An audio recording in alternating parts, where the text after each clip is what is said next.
Hello and welcome to my channel. My name is Lynn and today I'm going to make two cards and they will be identical more or less, except that in the first card, which you'll see me make on camera, I will be crafting with this color palette, and then I'll show you the second card at the end. You won't see me making it because it's basically going to be the same. The only difference is that it will feature a different color palette, and I'm trying to explore different colors and explore creating my own color palettes, especially for use with pattern papers.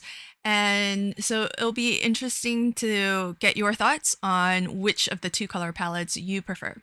So my pattern papers today are from the Fresh and Fabulous 6x6 paper pad that comes in this month's Box of the Month by Not Too Shabby. It's one of two paper pads. And I'm also crafting with one of three of the stamp sets that comes in the box. This one is, the one I will be crafting with is Farmer's Market, and you'll see that a little bit later in the video. I also want to mention before I forget that my video today is part of an inspiration hop featuring all of the monthly subscriptions at Not Too Shabby. So if you want to check out the rest of the videos on this hop, then expand the description box below and you'll find a playlist where we've all added our videos, making it really easy for you to watch all of them. And if you can't watch them all in one sitting, then you'll just need to return to that same playlist and you'll easily be able to see which videos you have watched and which one you have yet to finish. And of course, while you've got that description box expanded, do check out the giveaway link and enter that for a chance to win a $25 gift certificate to shop at Not Too Shabby.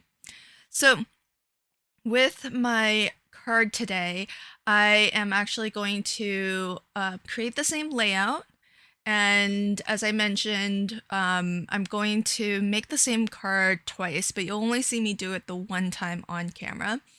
And I'm actually gonna use a sketch from my favorite things. I got an email and and so I saw the sketch and I thought, oh, it just sort of stuck in my head. So I think that's what I'm going to do. The original sketch actually showed, I think it was a heart shape because we're right around Valentine's Day. But I think I've made about all the Valentine's Day cards that I'll need. So I'm going to skip the heart and instead really embrace the bees and the honeycomb. So I've got this nested hexagon die set, and I've picked out a couple, but I'll actually pick out a couple more sizes to cut from. And I chose these three pattern papers because there's only really one color, because otherwise it's a pretty monochromatic palette. There's the wood, which I feel is more of a neutral. This paper here, it's so light and the design is so faint that I kind of consider that almost a white. And so really the real splash of color is in the pattern paper that has the honeycombs and the bees. And that way, the color palettes that I've chosen to craft with, any colors that are included in that palette will really stand out. So what I chose was this first color palette is a complementary color palette. I didn't quite have the right shade of purple solid color cardstock, but this ink, it looks really dark right now, but it's actually pretty close to the color card that I picked for the color palette. And then this one, I thought it is a nice, sort of a nice tint of the color. Again, not an exact match, but sort of close enough, which I think is just fine. The thing with the color cards that I'm using is that I'm finding I don't really have a huge array of pattern papers, but I do have a lot more inks than I do than paper. And so if I don't have something, a color that I need in paper stock, then I'll just look through my ink pads and see if I can find something that's close enough. And so in this color palette that I've chosen, the yellow is pretty much the yellow of the honeycombs on that pattern paper and, parts of the bee.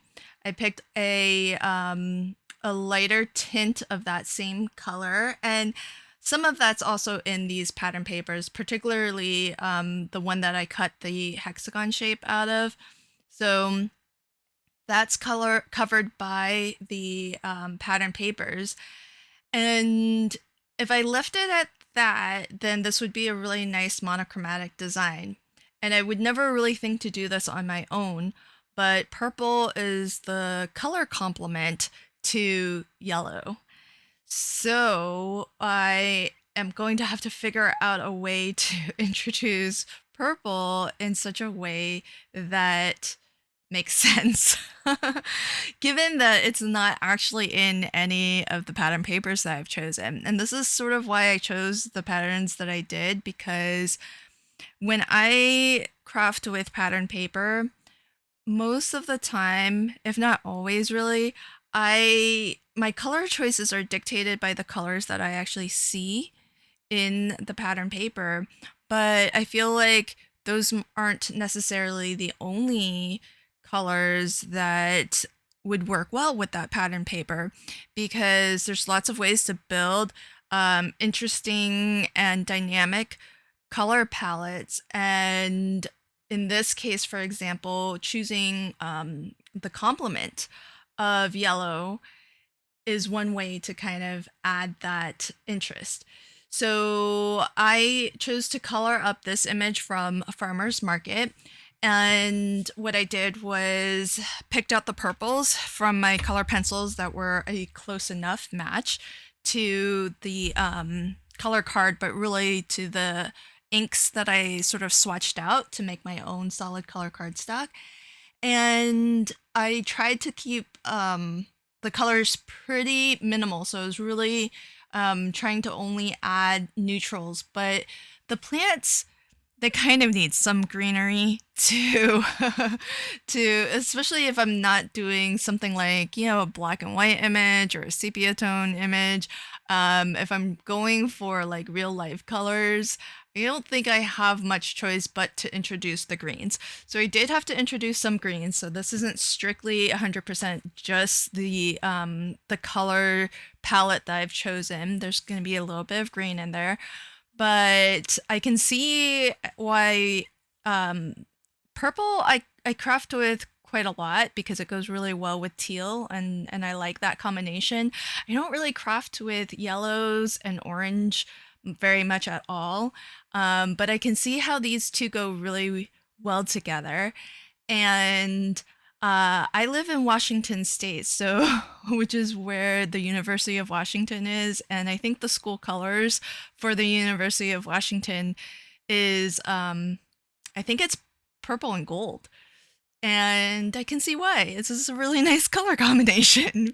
And of course, if you follow color theory and you kind of understand color theory, that is because they are the complement to one another. So what I'm going to do is just add some low profile foam to these elements just to give them some lift and add a little bit of dimension to my card. But of course, that I feel like that can't be my only pop of purple. I kind of need to have a little bit more purple somewhere on the card. And so what I did was choose some smaller hexagons, and I'm cutting a couple out of the darker and out of the lighter purple cardstock that I created from just my ink pads. So definitely look to your ink pads as a way to expand your paper stock. So if you don't have a wide range of solid color cardstock, maybe look at your inks and see if they can fill in some of those gaps and get you the colors that you're looking for.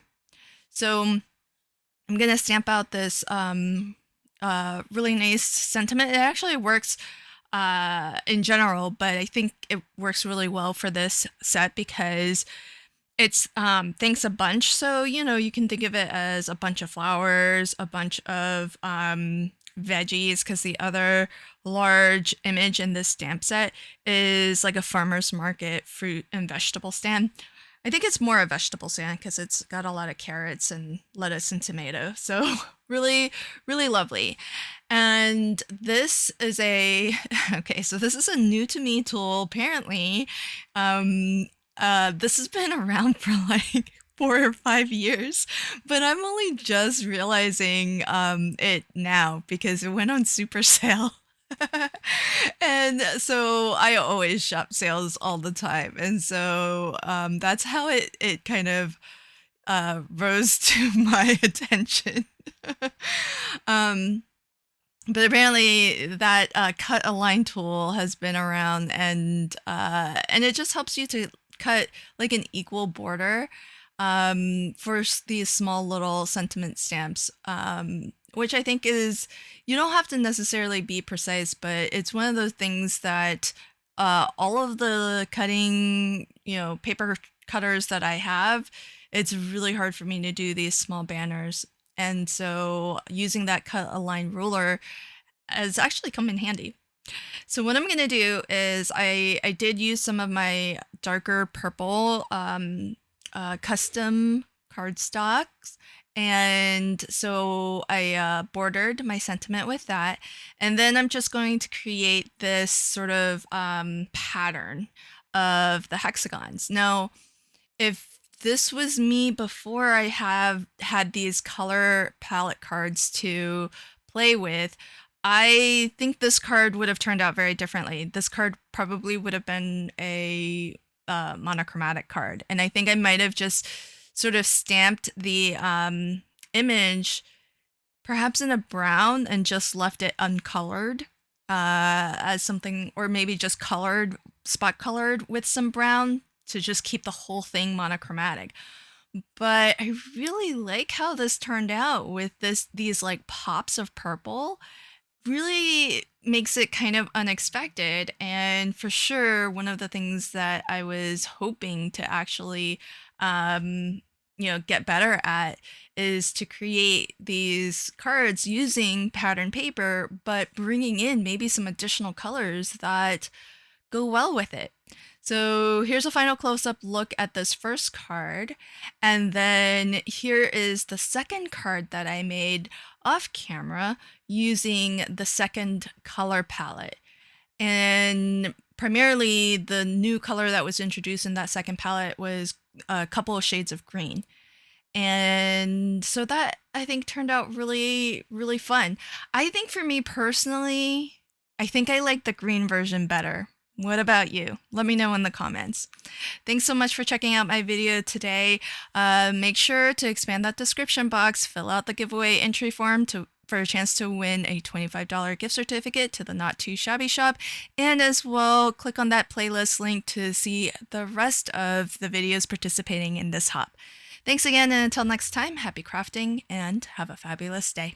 Bye.